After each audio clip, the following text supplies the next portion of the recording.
계속해서 보실 말씀은 고린도전서 4장 지난 시간에 봤었죠. 오늘은 5장이 되겠고요. 지난 시간에 바울이 이런 말을 했습니다. 내가 매를 들고 나아가랴 아니면 사랑과 온유함으로 나아가랴. 이 두 입장이었던 것 같습니다.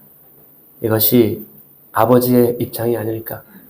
사랑하는 아들을 위해서 매를 들고 나아갈 수도 있고 또 사랑과 온유함으로도 나아갈 수가 있는 것이 아버지의 마음이 아닌가 생각이 듭니다. 잘못한 것이 한두 가지가 아니었죠. 바울이 다뤄야 할 문제가 한두 가지가 아니었습니다. 문제만은 정말로 문제적 교회였습니다. 저의 모습이기도 할 것 같습니다. 고린도 교회의 모습은. 그 육신적인 교회를 향해서 바울의 책망이 계속 이어집니다. 그 책망의 동기는 사랑과 또 징계, 이 두 가지가 공존하지 않을까 생각합니다. 고린도 교회에 또 어떤 문제가 있었는지 오늘 5장을 통해서 굉장히 짧아요.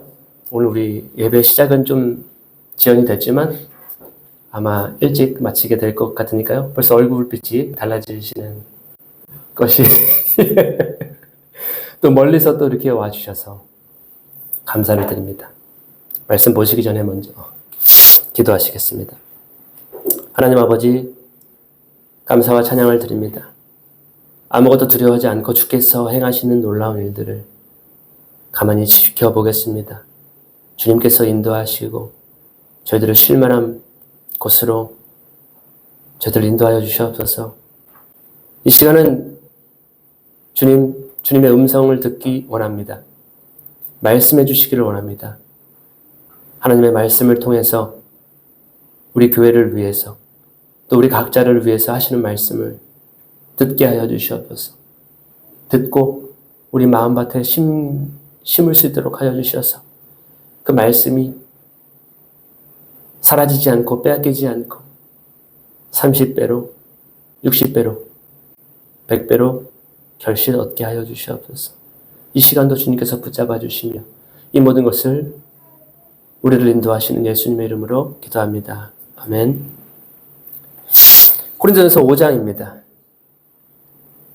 바울의 책망이 이어지는데요. 1절에 너희 중에 심지어 음행이 있다 함을 들으니 이런 음행은 이방인 중에라도 없는 것이라. 누가 그 아비의 아내를 취하였다 하는도다. 앞에서 바울이 다루었던 고린도 교회의 문제는 시기와 분쟁, 서로 나누어지고 다투고 또 교만했던 문제였다면 또 다른 문제는 뭐였냐면 바로 음행이었습니다. 자기 아버지의 아내라고 하는 혹은 첩이라고도 할 수 있고요.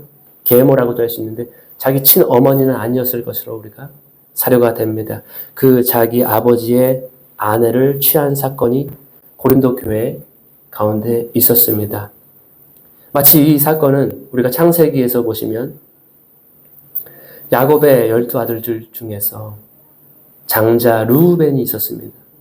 그 르우벤이 아버지의 첩 빌하라고 하는 자기 형제들을 낳은 그 첩과 간통한 사건과 굉장히 유사한 사건이 고린도 교회 안에서 있었던 것으로 볼 수가 있겠습니다.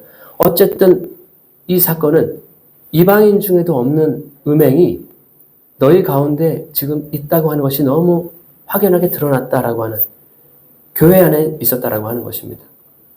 그런데도 문제가 뭐였냐면 2절에 보시면 그리하고도 너희가 오히려 교만하여져서 어찌하여 통한이 여기지 아니하고 그 일 행한 자를 너희 중에서 물리치지 아니하였느냐. 바울이 지금 분노하고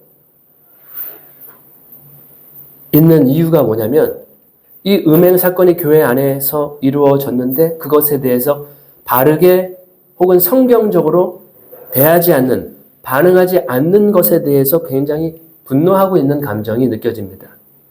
우리는 연약함이 있습니다. 우리는 취약함이 있습니다. 어떤 영역에서는. 그래서 넘어질 수 있고 실수할 수 있고 죄를 범할 수 있는 가능성이 많습니다. 그러나 지금 바울이 지금 책망하고 있는 것은 그 음행 사건이 교회 안에 있었음에도 불구하고 올바르게 반응하지 않고 있었다라고 하는 것. 어떻게 반응하지 않고 있었냐면 첫 번째로 그들은 이 음행 사건을 통한이 여기지 아니하고 있다. 이러한 음행이 벌어졌으면 통곡하고 슬퍼하고 괴로워하고 비통해해야 하는데 그러한 감정이 전혀 없는 거예요. 마치 당연하듯 그 시대에는 그 문화, 그 지역의 문화로서는 누구나 다 할 수 있는 정도의 죄가 아닌가라고 하는 그러한 입장이었는지 모르겠어요. 통한이 여기지도 않고 슬퍼하지도 않고 비통하지도 않고 그러한 반응이 없었다라는 것. 첫 번째고 두 번째로는 그 사람을 너희가 왜 물리치지 아니하였는가? 어떠한 생각을 했는지 모르겠습니다. 두려워서 이 문제를 다룰 수 있는 능력이 없어서 그렇게 했을 수도 있겠지만 슬퍼하거나 어떤 분노하거나 우리가 뭔가 거룩함을 상실했다. 이건 정말로 큰 문제다라고 반응하지 않은 것에 대해서 바울은 굉장히 지금 분노하고 있는 모습입니다. 바울은 그 문제를 분노하지 않고 오히려 비통해하지도 않고 그 사람을 물리치지 않은 것을 사랑이 아니라고 표현하고 있습니다. 그것은 사랑이 아닙니다. 뭐라고 이야기하냐면 2절에서 너희들은 교만하다. 그 문제를 다루지 않는 것에 대해서 너희들은 지금 교만하고 있다는 것입니다. 마치 하나님은 그 문제를 분명히 다루기를 원하시는데 교회 안에서 분명히 이루어지지 않아야 할 일들이 일어났는데도 여전히 그들은 가만히 다루지 않고 있는 것에 대해서 바울은 그것은 사랑이 아니라 교만이다. 3절에 내가 실로 몸으로는 떠나 있으나 영으로는 함께 있어서 거기 있는 것 같이 이 일 행한 자를 이미 판단하였노라. 바울은 멀리 있었어요. 근데 영으로 함께 있다. 굉장하지 않습니까? 지금 우리는 화상으로 인터넷이라고 하는 네트워크 망을 통해서 우리는 멀리 있는 사람과 함께 있지 않습니까? 근데 바울은 그것도 필요 없는 시대. 무엇으로 함께 있냐면 영으로 함께 있다라고 하면서 영으로 너희와 함께 있어서 몸은 멀리 있지만 그 사람을 이미 나는 판단을 내렸다. 그 재판의 모습이 어떻게 이루어지냐면 4절에 보시면 주 예수의 이름으로 너희가 내 영과 함께 모여서 우리 주 예수의 능력으로 바울의 영과 고린도 교회의 영들이 예수 이름으로 모였다. 예수 이름으로 두세 사람이 모인 곳에 예수님 그런 말씀하셨죠. 내가 그들 가운데 함께 있다라고 했습니다. 우리는 거리가 중요한 것이 아니라 한 영 안에 있다라고 하는 것이 중요한 거죠. 시간이 제약이 되지 않는다라는 것이고 장소가 제약이 되지 않는다라는 것이고 예수 이름이 바로 인터넷과 비슷한 거예요. 하나가 될 수 있는 거예요. 어느 장소에서든 우리는 예수님의 이름으로 함께 모여서 어떻게 그를 영적으로 재판하냐면 예수의 능력으로 그를 영적으로 재판한다. 그 재판의 모습을 지금 이렇게 설명하고 있는 것입니다. 판결 내용이 어떤 것이냐면 5절에 이러한 자를 사단에게 주었으니 이는 육신은 멸하고 영은 주 예수의 날에 구원 얻게 하려 함이라. 판결이 너무 명료했습니다. 사탄에게 그러한 자를 내어주었다. 사탄에게 그 사람을 보내겠다. 사탄이 그를 다루겠다는 것이죠. 어떻게 보면 굉장히 너무 가혹한 심판 아닌가? 우리 다 연약함이 있지 않습니까? 청년의 정욕이 있지 않습니까? 음행 한번 했기로서니 지금 사탄에게 이 사람을 넘기다니 너무 무거운 거 아닌가? 가혹한 거 아닌가? 너무 내가 무서운 거 아닌가 생각할 수도 있겠지만 1절에 사용된 단어를 보시면 그 아비의 아내를 취했다라고 하는 그 단어 자체가 단순히 한 번 일회성의 넘어짐이 아니라는 것으로 우리가 추측을 해볼 수가 있겠습니다. 아버지의 그 아내를 그냥 취한 것처럼 예전에는 아버지의 첩이었지만 지금은 내 여자입니다라고 하는 어떠한 그러한 음행의 관계를 부도덕한 관계를 계속 유지하고 사귐 관계를 가지고 있는 것입니다. 한 번 실수는 할 수 있겠지만 지속적으로 제 남자친구예요. 저의 여자친구입니다. 그 관계가 지속된다고 하는 그러한 의미가 여기에 있는 것입니다. 그래서 그 관계를 유지하는 그 사람에게 내려진 판결이 뭐냐면 사탄에게 나는 그 사람을 내어 준다라고 하는 것입니다. 어쩌면 그 사람은 생각할 수 있습니다.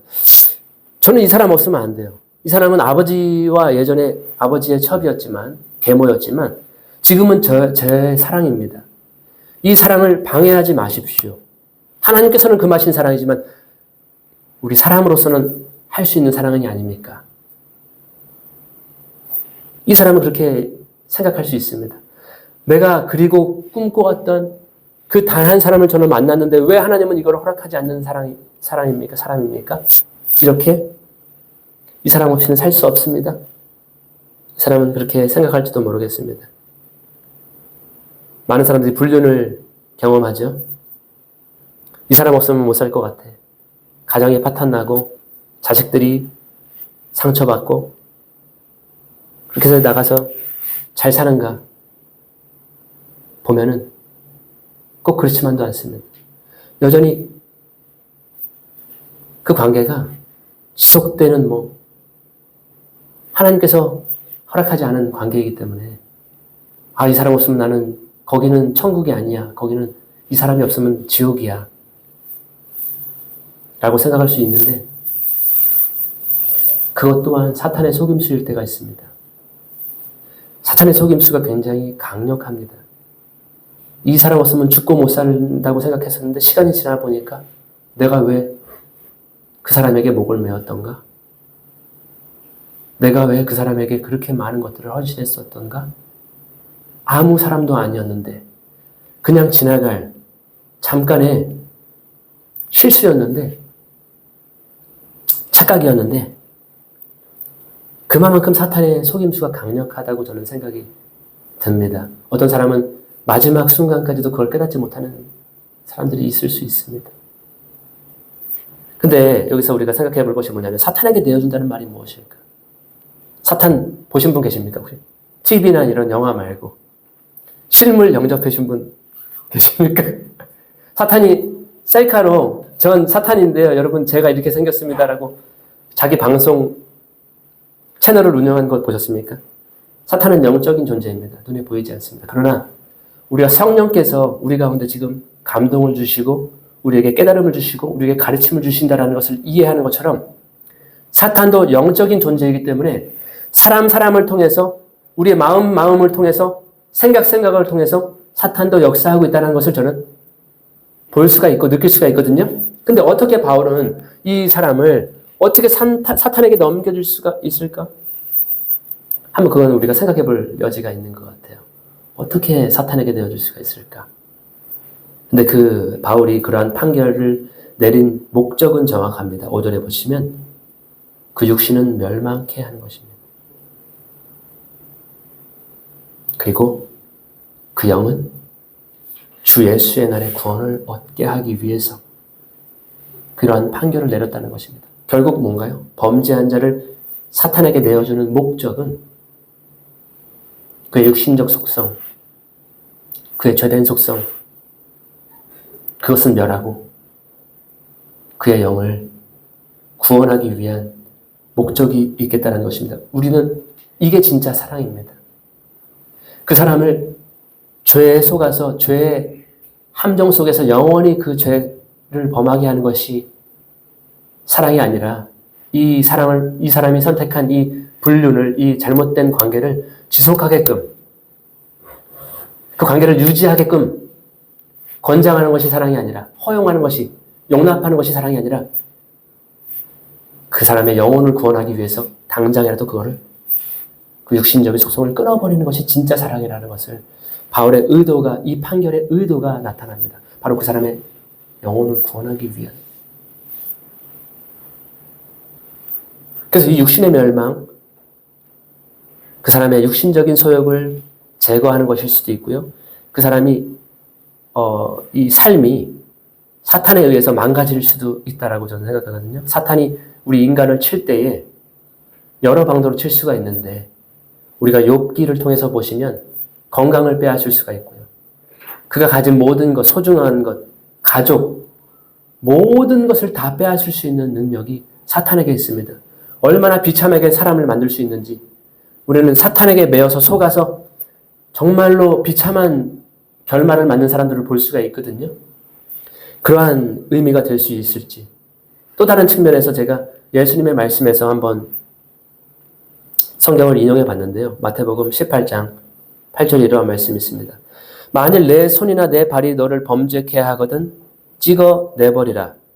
불구자나 쩔뚝발이로 영생에 들어가는 것이 두 손과 두 발을 가지고 영원한 불에 던지는 것보다 나으니라.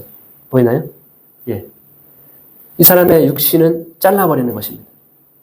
끊어내버리는 것입니다. 그러나 그러한 육신은 멸망하더라도 잘라내져 버린다 하더라도 그 사람의 영혼을 구원하기 위한 그러한 작업으로 이러한 바울이 표현을 썼을 가능성을 저는 생각을 해봤습니다. 결국엔 다 잃어버리더라도 그 사람의 영혼은 구할 수 있겠다라고 하는 이것이 교회의 권징이고 징계입니다. 오늘날 우리가 교회에서 흔히 볼 수 없는 그러한 모습들인데 사도는 바울은 교회 안에 정결을 위해서 거룩함을 유지하기 위해서 그 범죄한 것을 그냥 쉬쉬하고 묻어가고 넘어가고 그렇게 하지 않고 정확하게 예수님의 말씀에 근거를 두고 다루었다라고 하는 그런 생각을 해봅니다. 6절에 너희의 자랑하는 것이 옳지 아니하도다. 적은 누룩이 온 덩어리에 퍼지는 것을 알지 못하느냐? 그래서 교회 안에는 그 누룩, 적은 누룩이라 할지라도 숨겨두거나 감추거나 덮어두거나 방치해서는 안 된다. 마치 암세포를 그냥 방치해두면 그 모든 암세포가 정상세포들을 다 잡아 삼키지 않습니까? 다 전이시켜서 다 죽은 세포로 변화시키지 않습니까? 그래서 그 암세포를 제거하는 것처럼 그러한 작업이 필요하다. 암세포를 보고서 이것도 내 소중한 세포 중에 하나예요. 이 세포가 나중에 변화될 수도 있어요. 뭐 없는 가능성은 아니겠지만 그렇게 생각하는 의사나 환자는 없을 것 같습니다. 암세포가 어떠한 활동을 하는지 의사는 정확하게 알고 있고 환자도 정확하게 알 수 있어요. 선생님 빨리 제거해 주세요. 제거할 수 있을 때 그러한 관점이 아닐까. 7절에 너희는 누룩 없는 자인데 새 덩어리가 되기 위하여 묵은 누룩을 내어버리라. 우리의 유월절 양 곧 그리스도께서 희생이 되셨느니라. 이러므로 우리가 명절을 지키되 묵은 누룩도 말고 괴악하고 악독한 누룩도 말고 오직 순전함과 진실함의 누룩 없는 떡으로 하자. 그래서 집안에서 이 유대인의 명절이고 절기죠. 모든 누룩을 다 버리는 그런 무교절의 정신이, 무교절이라는 것이 있습니다. 명절이 있습니다.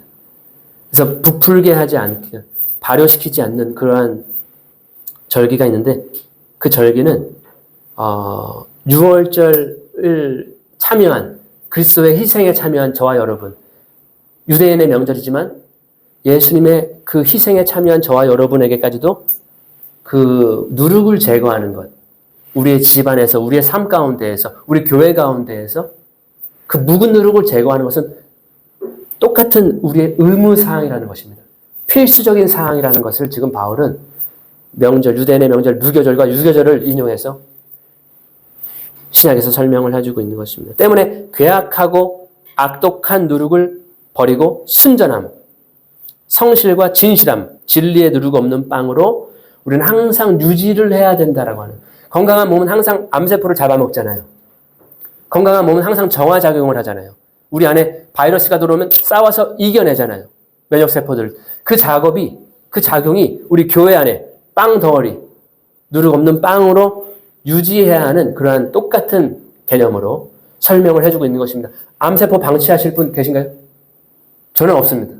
저는 그럴 마음이 없어요. 암세포 발견하면 바로 저는 병원으로 달려가가지고 제거를 하리라 생각이 됩니다. 9절에 내가 너희에게 쓴 것에 음행하는 자들을 사귀지 말라 하였거니와. 전에 고린도 교회에게 바울은 편지를 보냈던 것 같아요.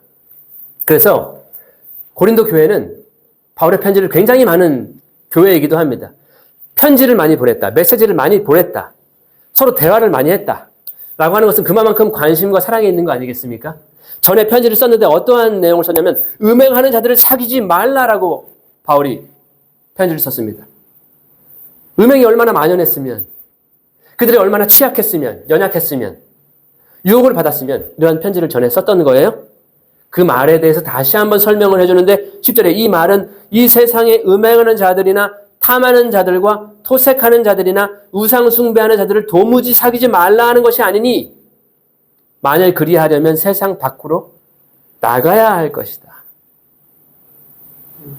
이 말을 오해해가지고 오해하면 안 되겠죠? 예, 우리가 세상 밖으로 살아가는 사람 아니잖아요.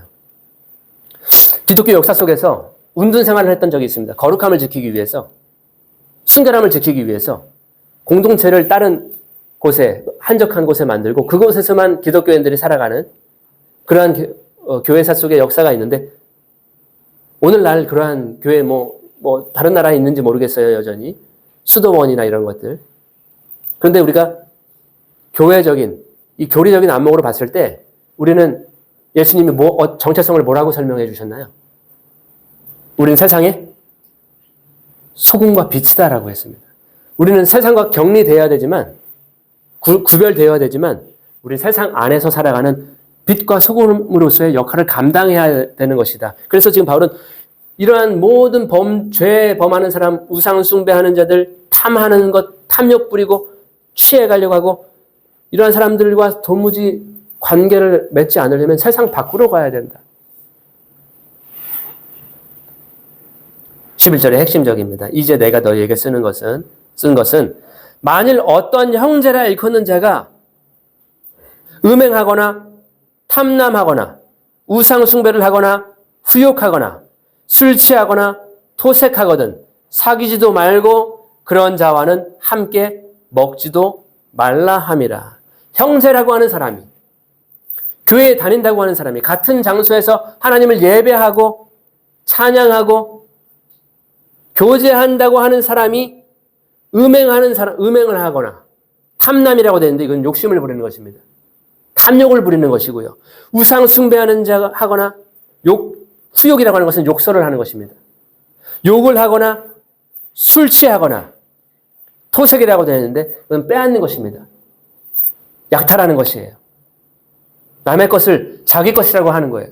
이러한 사람이 있다면 그 사람하고 사귀지 말아라. 절교를 해야 된다.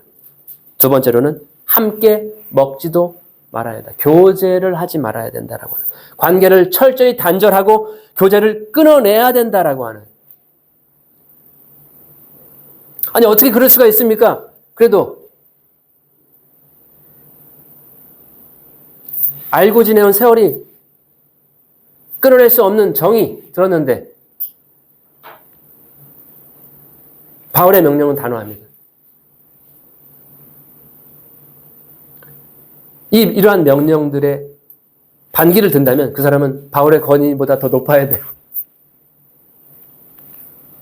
이러한 명령들이 마음에 들지 않는다면 그 사람은 바울을 세우신 예수님보다 더 권위가 있어야 됩니다. 난 이거에 동의할 수 없어. 지금 바울의 이 명령에 동의할 수 없어 라고 한다면 그 사람은 예수님을 보내신 하나님보다 권세가 더 높아야 됩니다. 우리는 사도적인 가르침 속에 있는 교회입니다. 이러한 명령을 따를 것인가 안 따를 것인가 선택적인 요소가 아니라 우리는 튼튼한 기반의 건축을 하기 위해서는 예수님의 말씀을 실천하는 그 반석 위에다 우리 삶을 건축해야 됩니다. 물론 어려울 수 있습니다. 가슴 아플 수 있고 힘들 수 있습니다. 그러나 그 노력 자체를, 그 의지 자체를 부인해서는 안 됩니다. 그 집은 예수님의 말씀을 듣고 행하지 않는 집은 그냥 무너져 버립니다. 그 기간이 10년, 20년, 30년, 40년, 50년 되었어도 그 건축물은 한순간에 무너져 버리는 것입니다. 우리가 어떻게 어리석은 자처럼 건축을 해서는 안 되겠죠. 지혜로운 사람처럼 건축을 해야 되겠죠. 이렇게 관계를 단절하고 교제를 끊으라 하는 첫 번째 목적을 생각해 보면 그 죄는 하나님의 공동체와 공존할 수 없기 때문에, 함께 할 수 없기 때문에, 그 죄는 지금 여기 거론된 이러한 죄들은 함께 할 수, 하나님의 공동체와 공존할 수가 없습니다. 두 번째 이유는 우리 자신도 그러한 죄와 연루가 될 수 있기 때문에, 우리도 같이 넘어져 버릴 수 있는 누룩과 같은 성질을 가지고 있어서 저도 오염되고 저 사람도 오염되고 다 오염돼서 다 부풀어 버려서 여자가, 예수님의 비유 있죠. 천국은 마치 여자가 작은 누룩을 가루 섬 아래 숨겼던 것 같다. 너무 작잖아요. 눈에 보이지도 않을 수 있습니다. 근데 그 작은 것을 허용했을 때 나중에는 어떻게 돼요? 온 덩이에 부풀어서 모든 사람이 다 오염돼 버리고 다 알게 되어 버린다는 거죠. 그래서 우리 공동체, 하나님의 공동체와는 함께 할 수 없는 죄라는 것을 알려주기 위해서, 두 번째로는 우리 자신도 시험에 들지 않기 위해서 이러한 관계를 단절하고 교제를 끊어야 된다라고 하는 명령을 바울은 주고 있는 것 같습니다. 12절에 외인들을 판단하는데 내게 무슨 상관이 있으리요마는 교중 사람들이야 너희가 판단치 아니하랴. 외인들은 하나님이 판단하시려니와 이 악한 사람은 너희 중에서 내어 쫓으라. 외인들, 교회 밖에 있는 사람들은 하나님께서 판단하실 것이고 교회 안에 있는 사람들도 하나님이 판단하실 것인데, 그러나 너희 중에 이러한 문제를 성경적으로 다룰 만한 그러한 지혜자가 없는가? 그러한 믿음이 있는 자가 없는가? 무엇이 옳고 무엇이 그른지 분별할 수 있는 분별력이 없는가? 교중 사람이라고 한다면 너희가 판단해야 되는 것은, 정확하게 분별해야 되는 것은 아니냐?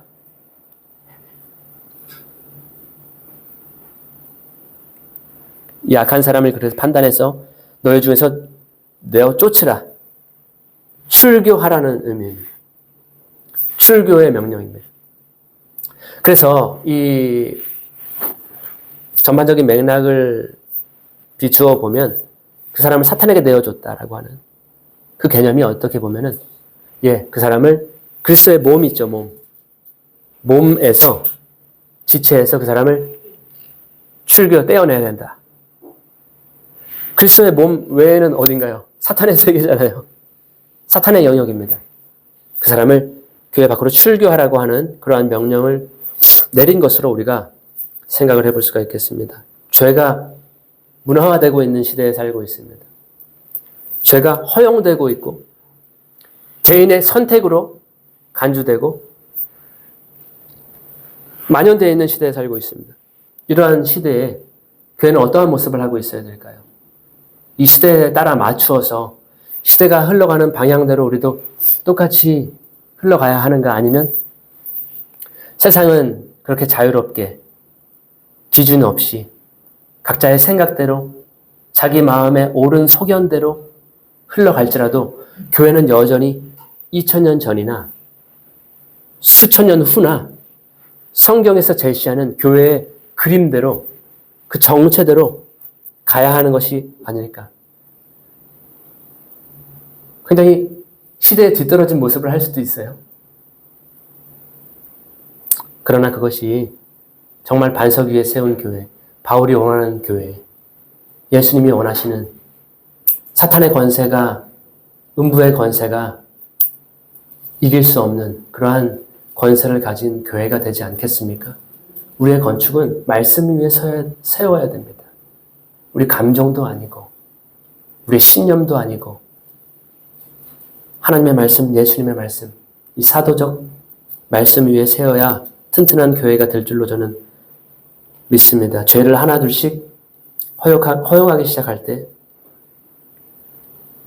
교회는 그 가치를 상실합니다. 정체를 상실해버립니다. 지금 우리가 뉴스를 통해서 볼 수 있는 목회자들의 부도덕, 그들의 욕심, 그들의 죄성이 하나둘씩 드러나고 있지 않습니까?